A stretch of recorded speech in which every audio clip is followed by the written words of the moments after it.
போட்டித் தேர்வு மாணவர்கள் அனைவருக்கும் மனமார்ந்த வாழ்த்துக்களும் பாராட்டுகளும். அதாவது டிஎன்பிஎஸ்சி தேர்வுக்கு படிக்கக்கூடியவர்களும் டிஆர்பி தேர்வுக்கு படிக்கக்கூடியவர்களுக்கும் இந்த வகுப்பானது பொதுவாக நடத்தப்படுகிறது நண்பர்களே. அதாவது பொதுத்தமிழ் பகுதியில் இலக்கணம் என்ற தலைப்பில் பிரித்து எழுதுக என்ற தலைப்பை பற்றி பார்த்து வருகிறோம். அதனுடைய தொடர்ச்சி தான் இந்த வகுப்பில் பார்க்க இருக்கிறோம். அதாவது டிஆர்பி தேர்வு எழுதுகிற மாணவர்கள் தமிழ் தகுதி தேர்வு என்று 30 கேள்விகள் கேட்கிறார்கள். எனவே இந்த வகுப்பு உங்களுக்கு அதற்கு உபயோகமானதாக இருக்கும் நண்பர்களே. தெளிவாக கேட்டு புரிந்து கொள்ளுங்கள். அதாவது நீங்கள் அந்த 30 கேள்விகளில் தேர்ச்சி பெற்றால்தான் அதற்கடுத்து உங்களுடைய தேர்வானது மதிப்பீடு செய்யப்படும். எனவே டிஆர்பி தேர்வு படிக்கிற மாணவர்களுக்கும் இது பயன்படும். அதற்கடுத்து டிஎன்பிஎஸ்சி தேர்வுக்கு படிக்கக்கூடியவர்களுக்கும் இது முழுமையாக பயன்படும் நண்பர்களே. ஏனென்றால் அடுத்த ஆண்டு வர உள்ள டிஎன்பிஎஸ்சி பிலிமினரி தேர்வுக்கு, அதாவது பொது தமிழ் என்ற பாடத்திற்கு இது முக்கியமாக கை கொடுக்கும். அதாவது பள்ளி புத்தகத்தில் இல்லாத தகவல்களை நம்முடைய வகுப்பில் தொடர்ந்து பார்த்து வருகிறோம் நண்பர்களே. ஏனென்றால் டிஎன்பிஎஸ்சி ஆனது பள்ளி புத்தகத்தை தாண்டி வெளி புத்தகங்களிலிருந்து தான் கேள்விகள் கேட்கிறது. எனவே அதனுடைய முக்கியத்துவத்தை கருதி தான் நம்முடைய வகுப்புகள் அனைத்தும் பள்ளி புத்தகத்தை தாண்டி வெளி புத்தகத்திலிருந்து நடத்தப்படுகிறது நண்பர்களே. ஏற்கனவே சில வகுப்புகள் நடந்து முடிந்திருக்கிறது. பார்க்காதவர்கள் நம்முடைய யூடியூப் சேனலிலும் டெலகிராம் சேனலிலும் பதிவேற்றம் செய்யப்பட்டுள்ளது. அதை பாருங்கள். அதனுடைய தொடர்ச்சி தான் நண்பர்களே இந்த வகுப்பானது. அதாவது பொதுத்தமிழ் என்ற தலைப்பில் பிரித்து எழுதுக என்பதை பற்றி பார்த்து வருகிறோம். பிரித்து எழுதுக என்பதை பற்றி பார்த்து வருகிறோம்.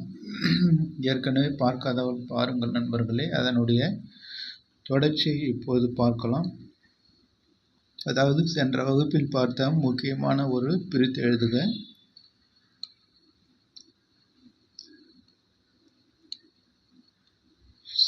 செழுங்கனி தீஞ்சுவை என்பதை பிரித்தெழுத சொல்லி கேட்பார்கள். இது கடினமான ஒன்று. இது எப்படி பிரிக்கலாம் என்றால், செழுமை கூட்டல் கனி கூட்டல் தீம் கூட்டல் சுவை என்று பிரிக்க வேண்டும் நண்பர்களே. டிஎன்பிஎஸ்சி தேர்வில் கண்டிப்பாக இது கேட்டாலும் கேட்டு விடுவார்கள். ஏனென்றால் கடினமான பிரித்து எழுதுக இது.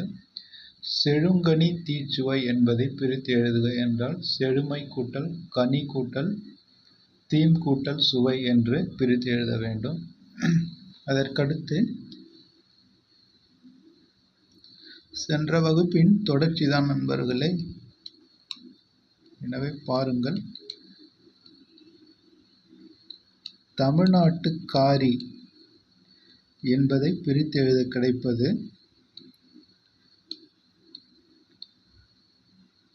தமிழ்நாடு பிளஸ் காரி என பிரியும் நண்பர்களே. அதாவது தமிழ்நாட்டு காரி என்பது தமிழ்நாடு கூட்டல் காரி என பிரிகிறது. அதற்கடுத்து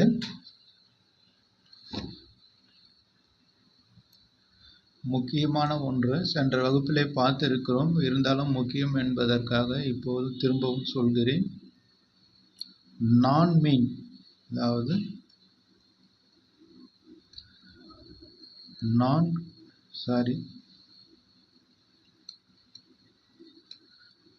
நான் மீன் என்பதை பிரித்து எழுத கிடைப்பது நாள் கூட்டல் மீன் என்று பிரியும் நண்பர்களே. அதாவது நான் மீன் என்பது நான் கூட்டல் மீன் என்று பிரிகிறது. அதே போல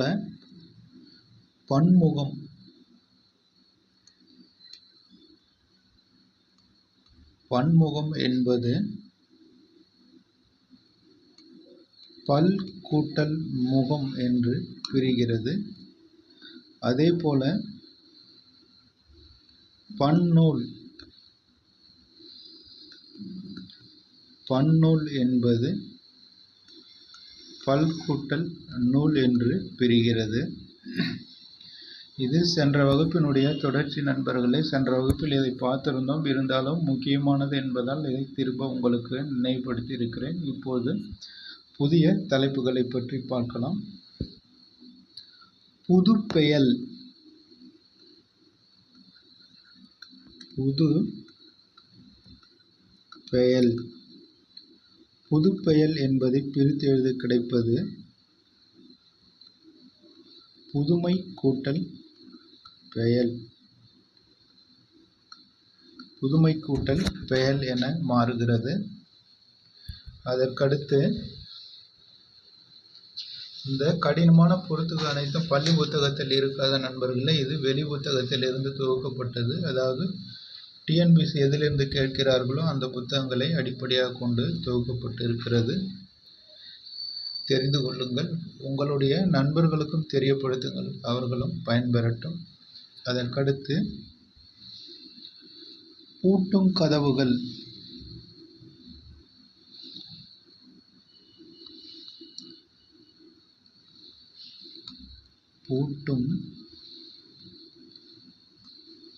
பூட்டும் கதவுகள் என்பதை பிரித்தெழுத கிடைப்பது பூட்டு கூட்டல் கதவுகள் என பிரிகிறது. அதற்கடுத்து முக்கியமானது பூம்பாவாய். பூம்பாவாய் என்பதை பிரித்து எழுதுக என்று கேட்டால் பூ கூட்டல் வாய், பூம்பாவாய் என மாறுகிறது. அதாவது பூ கூட்டல் பாவாய் என்று மாறும் நண்பர்களே. பூ கூட்டல் பாவாய் என்று மாறும். அதாவது இம்மானது மறைந்து பூ கூட்டல் பாவாய் என்று மாறும். அதற்கடுத்து பெருவழி.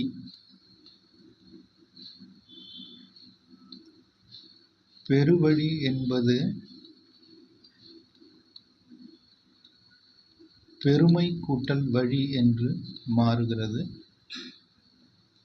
அதற்கடுத்து பொற்கோட்டு.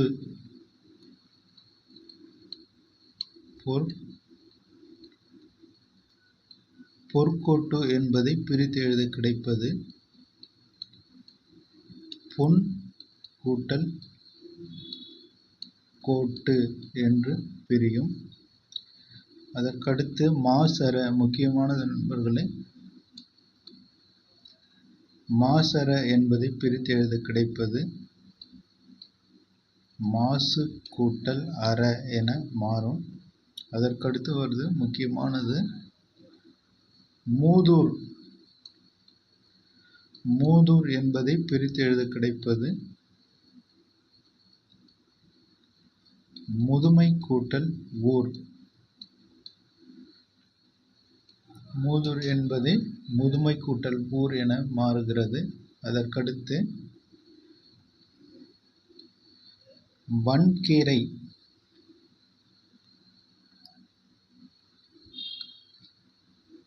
வன்கீரை என்பது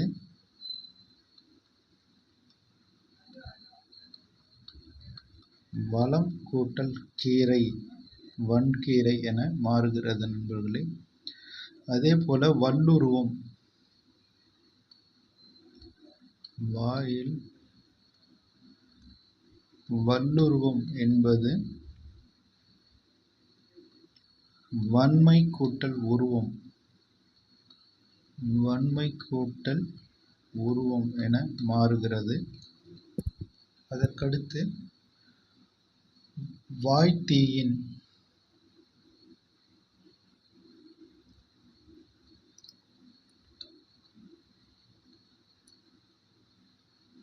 வாய்த்தீதின் என்பது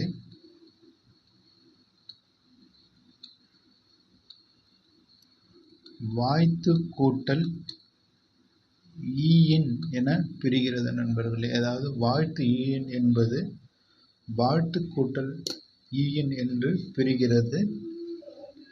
அதே போல வெற்றிலை என்பது வெறுமை கூட்டல் இலை என பிரிகிறது. இன்னும் சில முக்கியமான பிரித்து எழுதுக இருக்கிறது நண்பர்களே, அதையும் பார்த்து விடலாம். அவ்வூர், அதற்கடுத்த முக்கியமான பிரித்து எழுதுக. அவ்வூர். அவ்வூர் என்பது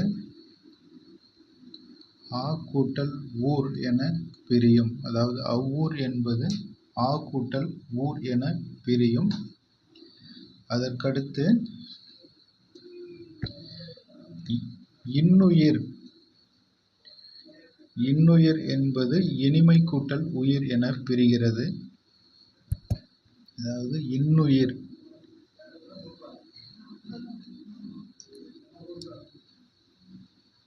இன்னுயிர் என்பது இனிமை கூட்டல் உயிர் என பிரிகிறது. அதற்கடுத்து ஓடி ஆடி.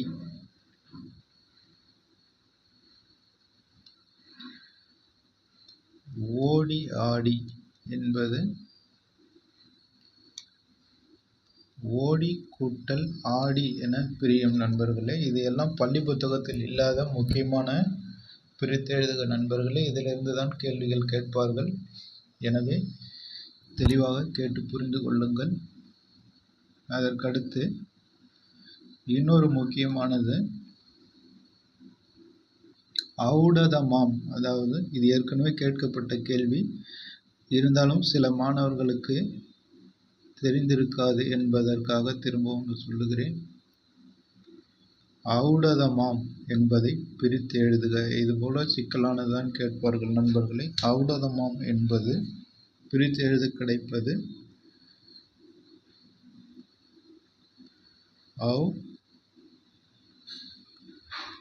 ஔடதம் கூட்டல் ஆம்.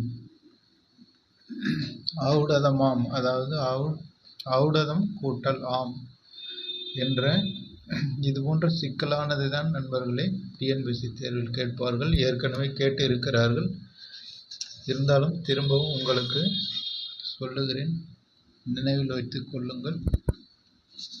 அதற்கடுத்து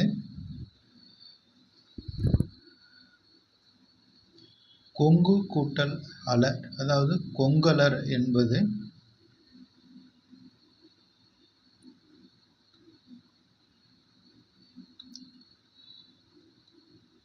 கொங்கலர் என்பது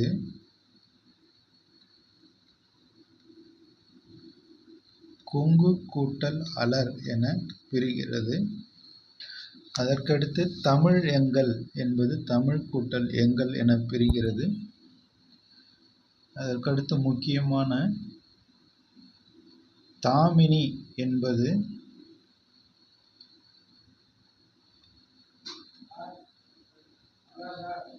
தாம் கூட்டல் இனி என பிரிகிறது. அதற்கடுத்து நல்ல செயல், அதாவது நற்செயல் என்பது நல்ல கூட்டல் செயல் என பிரிகிறது. அதற்கடுத்து நல்வழி. நல்வழி என்பது நன்மை கூட்டல் வழி என்று பிரிகிறது நண்பர்களே. அதற்கடுத்து முக்கியமான பிரித்து எழுதுக. 12 என்பதை பிரித்து எழுதுக என்று கேட்டால், அதாவது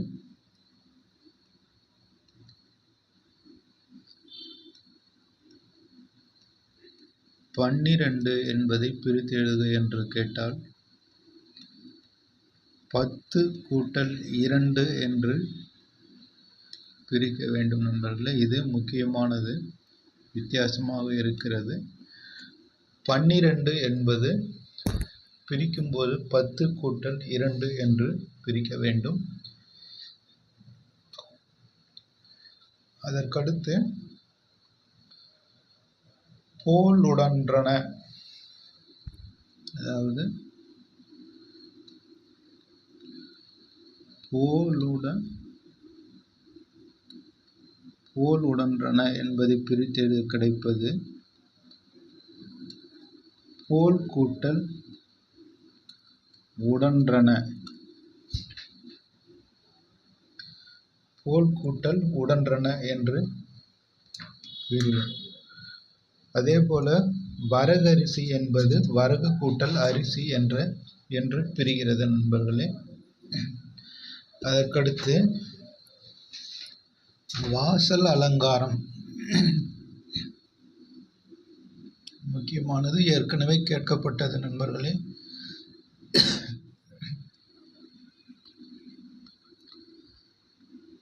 வாசல் அலங்காரம் என்பது பிரித்தெழுத கிடைப்பது வாசல் கூட்டல் அலங்காரம் என பிரியும். அதற்கடுத்து வானமறிந்த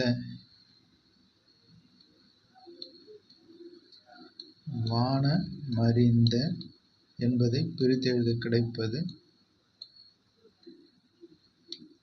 வானம் கூட்டல் அறிந்த என்று பிரியும் நண்பர்களே. அதேபோல வீட்டு தோட்டம் என்பது வீடு கூட்டல் தோட்டம் என்று பிரியும். இந்த தகவல்கள் அனைத்தும் உங்களுடைய பள்ளி புத்தகத்தில் இல்லாதது நண்பர்களே. அதாவது கல்லூரி ஆசிரியர்கள் எழுதிய வெளி புத்தகத்திலிருந்து தொகுக்கப்பட்டது. அதாவது ஏற்கனவே சில வகுப்புகள் நடந்திருக்கிறது, அதன் தொடர்ச்சியாக இந்த வகுப்பை பார்த்திருக்கிறோம் நண்பர்களே. இதோடு இந்த பிரித்து எழுதுக என்ற தலைப்பு முடிகிறது நண்பர்களே. அதற்கடுத்து சேர்த்து எழுதுக என்ற தலைப்பை பார்க்கலாம். அதாவது பொதுத்தமிழ் பகுதியில் கொடுக்கப்பட்டுள்ள அலகு 1 இலக்கணம் என்ற தலைப்பை பார்த்து வருகிறோம். அதில் முதல் தலைப்பாக சொல் என்பதை, அதாவது எழுத்து என்பதில் பிரித்து எழுதுக என்ற தலைப்பை பார்த்திருக்கிறோம். 3 வகுப்புகளாக பார்த்து அதை முடித்திருக்கிறோம் நண்பர்களே. பார்க்காதவர்கள் பார்த்து கொள்ளுங்கள்.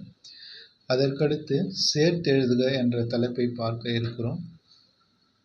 அதை அடுத்த வகுப்பில் பார்க்கலாம் நண்பர்களே. ஏனென்றால் இரண்டும் ஒரே மாதிரியாக இருப்பதால் உங்களுக்கு குழம்பிவிடும். இதை தனியாக முடித்துவிட்டு அந்த வகுப்பை புதிதாக நாளை ஆரம்பிக்கலாம்.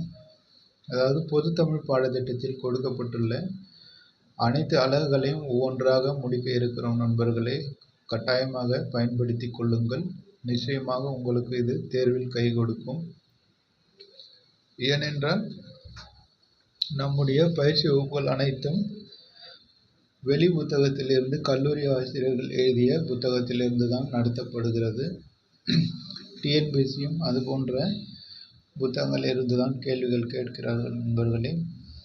எனவே தொடர்ந்து பார்த்து வாருங்கள். அதுபோக நம்முடைய சேனலை சப்ஸ்கிரைப் செய்து கொள்ளுங்கள் நண்பர்களே. அப்போதுதான் நாங்கள் வீடியோ பதிவேற்றம் செய்தவுடன் உடனுக்குடன் உங்களுக்கு நோட்டிஃபிகேஷனாக வந்து காட்டும்.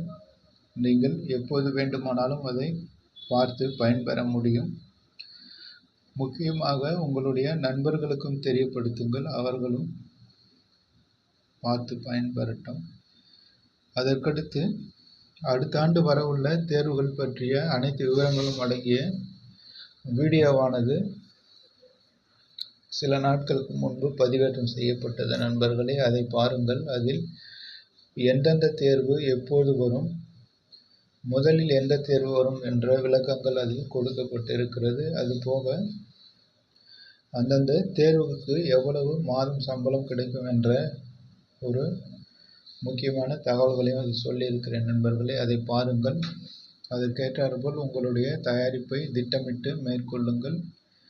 அதற்கடுத்து இந்த டிஎன்பிசி தேர்வுக்கான மாதிரி தேர்வும் நடத்த இருக்கிறோம் நண்பர்களே. அதாவது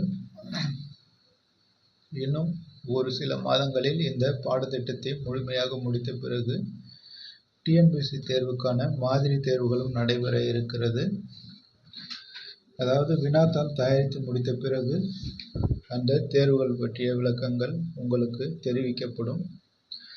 இப்போது பிஓ தேர்வுக்கான வினாத்தாள் தயாரிக்கும் பணி நடைபெற்று வருகிறது நண்பர்களே. அதாவது ஏற்கனவே நடைபெற்ற பிஓ தேர்வை அடிப்படையாக கொண்டு எந்தெந்த தலைப்பில் எந்தெந்த கேள்விகள் கேட்டு இருக்கிறார்கள் என்றதை ஆதாரமாக வைத்து உங்களுக்கு ஒரு தரமான தேர்வு நடத்த இருக்கிறோம்.